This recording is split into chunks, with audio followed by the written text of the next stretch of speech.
Mas no capítulo 3, Paulo vai mostrar uma outra razão para gerar ansiedade no nosso coração, que é a preocupação com as coisas materiais. Ele diz isso lá no capítulo 3, verso 19.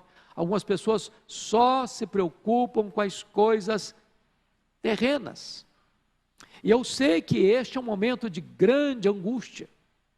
Eu estou com 61 anos, eu não me lembro de uma crise tão aguda, tão abrangente, quanto a que estamos vivendo esses dias. E talvez, eu não conheço nenhum momento da história, pelo menos nos últimos tempos, onde nós tivéssemos que enfrentar uma crise tão ampla, e de todo mundo está sofrendo os esbarros da economia. O crescimento do país vai cair.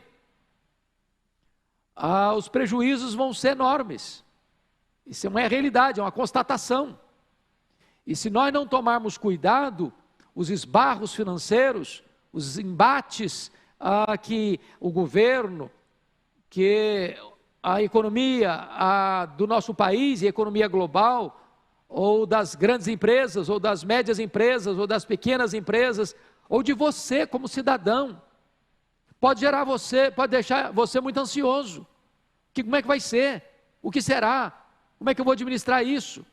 Os meus recursos vão desidratar, vão enxugar, e como é que eu vou lidar com isso? Então, preste bem atenção, não permita que coisas materiais, ou a preocupação com as coisas materiais, roube de você a sua paz, a sua alegria, o seu equilíbrio emocional, a sua confiança em Deus. Então, é nessa conjuntura desta carta, que parece estar pintando exatamente o quadro que o Brasil está vivendo, que o mundo está vivendo, é que Paulo vai escrever assim: não andeis ansiosos de coisa alguma. Não é de algumas coisas, não andeis ansiosos de coisa alguma, inclusive o Covid-19, inclusive a pandemia, inclusive a situação de quarentena.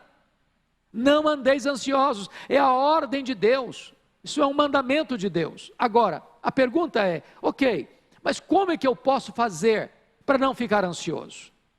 Qual é o tratamento de Deus? Qual é o remédio de Deus? Qual é a receita de Deus para eu lidar com a ansiedade? Então Paulo vai nos mostrar aqui alguns caminhos para nós vencermos a ansiedade. Primeiro, no versículo 6, ele diz que você vence a ansiedade quando você aprende a orar corretamente.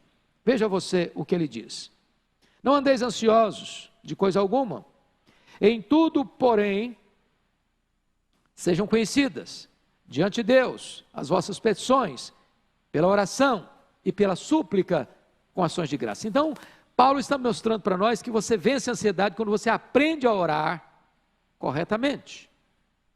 E o que é orar corretamente? Paulo vai usar 3 palavras muito importantes aqui para definir oração.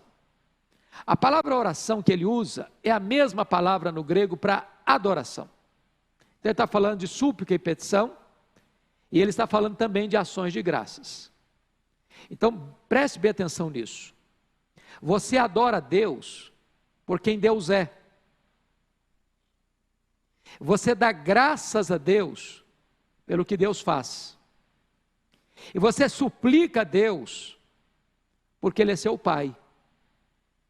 Agora, quando você adora a Deus por quem Deus é muito importante nesse momento de crise mundial, compreender quem é o nosso Deus, quão grande Ele é, quão majestoso Ele é, quão poderoso Ele é, quão digno de confiança Ele é. Porque se a sua visão de Deus for uma visão humanizada, limitada, você não terá uma âncora firme nas tempestades da vida. Quem é o seu Deus? Quando o profeta Isaías estava pensando sobre isso, ele diz: o meu Deus é aquele que mede as águas na concha da sua mão, é aquele que pesa o pó das montanhas em balança de precisão, é aquele que mede os céus a palmos, é aquele que espalha as estrelas no firmamento, e por ser forte em força e grande em poder, quando as chama pelo nome, nenhuma delas vem a faltar. É aquele que olha para as grandes nações da terra, sejam potências econômicas ou militares, e considera todas elas como um pingo que cai num balde, como um pó numa balança de precisão, como um vácuo, como nada, com menos do que nada, pois este é o seu Deus, Todo-Poderoso, o Criador do universo, aquele que sem matéria pré-existente trouxe à existência este vastíssimo universo que tem mais de 93 bilhões de anos-luz de diâmetro. Este é o seu Deus. Então você pode adorá-lo. Se Ele criou todas as coisas, se Ele sustenta todas as coisas, entenda uma coisa: Ele está no controle do universo e Ele tem cuidado de você. Agora, você pode também suplicar a Ele, pedir a Ele. Ele é seu Pai.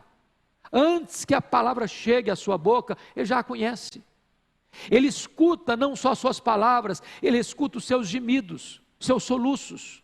Aquelas palavras que não chegam a brotar na sua boca, Ele sabe, Ele conhece, Ele vê, Ele ouve, Ele atende, Ele inclina o seu coração para socorrer você na sua angústia. Já foi dito aqui pelo pastor Ival agora há pouco, no culto que tivemos, lembrando-nos do Salmo 50, versículo 15, invoca-me no dia da angústia, eu te livrarei e tu me glorificarás. Então você pode colocar a sua causa nas mãos do seu Deus, as suas lutas, os seus medos, as suas angústias, as suas preocupações, a sua vida, o seu trabalho, a sua família, a sua parentela, a sua nação, a sua igreja, o mundo, enfim. Ele é poderoso para suprir as nossas necessidades. Mas notem mais que Paulo está dizendo que nós vencemos a ansiedade quando nós também damos graças a Deus. Às vezes, numa hora de crise, a gente se torna pessimista demais, negativo demais. Às vezes a gente reclama demais, murmura demais, lamenta demais. Só olha a vida com óculos escuros, só vê nevoeiro denso, não enxerga mais nada pela frente. E eu quero dizer uma coisa, nesse momento nós precisamos de olhar para essa crise e ver algumas coisas boas acontecendo. Primeiro, mostrando para nós que o braço da carne é insuficiente para socorrer a nossa vida na hora do aperto. O dinheiro não é suficiente, o poder político não é suficiente, as armas nucleares não são suficientes, a ciência em si não é suficiente. Então tudo que o homem tem nas suas mãos é um recurso limitado. Nós precisamos entender isso, para que o homem não queira se elevar, para que o homem não queira se engrandecer, para que nós não nutramos na alma este sentimento de idolatria do humanismo. O homem precisa baixar a guarda e reconhecer que ele é homem e Deus é Deus. Que coisa boa está acontecendo, é você poder parar e entender o valor da sua família, de você se reunir como família, de você estar junto como família, de você botar o assunto em dia, de você conversar um pouco mais, de você chorar um pouco mais junto, se alegrar um pouco mais junto, estar um pouco mais junto, para você buscar Deus, para você orar a Deus, para você reunir sua família e entender o valor que ela tem para você. E nós não temos dúvidas de que esta também é uma hora que nós vamos valorizar tanto a reunião da igreja, do culto público. Quantas vezes a igreja é reunida, portas abertas, e você, por descuido, por preguiça ou por falta de zelo espiritual, fica na sua casa, quando você devia estar frequentando as reuniões públicas da sua igreja. Agora você começa a entender como ela é importante, você gostaria de vir e não pode. Você já imaginou isso? Quantos países no mundo hoje, por outras razões, por ideologias políticas ateístas ou materialistas ou de ditaduras, as pessoas não podem ir abertamente a uma igreja para adorar a Deus, e você tem essa liberdade no Brasil? É hora de nós refletirmos e darmos graças a Deus por esta compreensão que uma crise dessa acende a luz na nossa mente e no nosso coração. Então, o primeiro remédio que Paulo está nos dando para nós vencermos a ansiedade é: aprenda a orar corretamente, adore a Deus, peça a Deus e dê graças a Deus.